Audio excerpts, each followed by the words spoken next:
Ons groet vir jou in die wonderlike naam van Jesus Christus ons Here.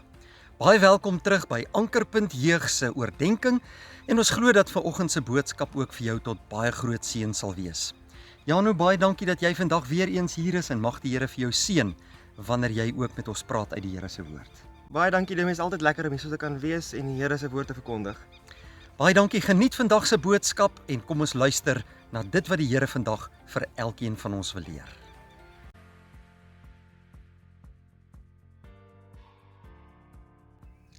Goeiemôre, baie welkom hier by Ankerpunt Jeug. My naam is Jano van Staden en dit is vir my 'n groot voorreg om vandag saam met julle hier te mag wees. Ons gaan vandag oor die punt praat: wat is ons doel op aarde? Hoekom is ons hier? Ons teks vir vandag is Kolossense 1 vers 13. Alle dinge is deur hom en tot hom geskape.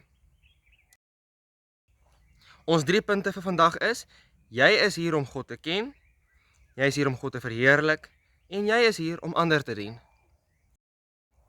Ons eerste punt: jy is hier om God te ken. Ons grootste doel in die lewe is nie om ryk, suksesvol of gewild te wees nie, maar om 'n verhouding met Jesus Christus te kan hê. Ons almal het al gesondig en dit vervreem ons van God. Ons verhouding met hom breek dan met sonde.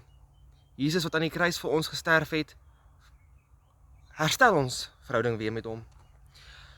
Wanneer ons onsself werklik ontdek, kom ons agter ek behoort aan Jesus Christus.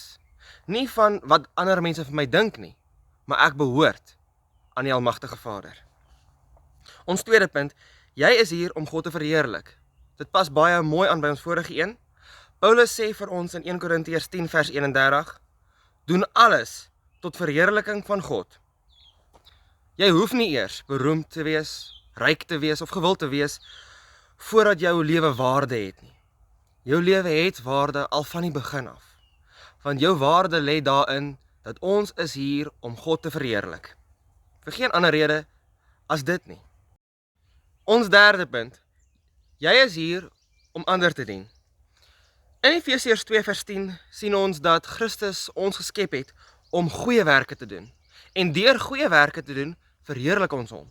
Dat ander mense kan sien, jy's 'n kind van God, die manier hoe jy jouself gedra, die werke wat jy doen, kan mense sien, jy's 'n Christen en dan word Jesus verheerlik. Ons is hier om Jesus te verheerlik, om vir hom te leef en om ander mense te dien, deur om hulle te kan bystaan in moeilike tye en vir hulle 'n voorbeeld te kan wees. Dis ons doel. Baie mense in vandag se tyd is ateïste en vir hulle is daar nie 'n doel nie, want wanneer hulle doodgaan, is dit klaar. Daar is nie iets daarna nie. Vir ons weet daar is iets daarna. En is dit nie wonderlik nie? Ons doel op aarde is alleen om God te verheerlik. Ons is geskape vir hom en ons moet leef vir hom.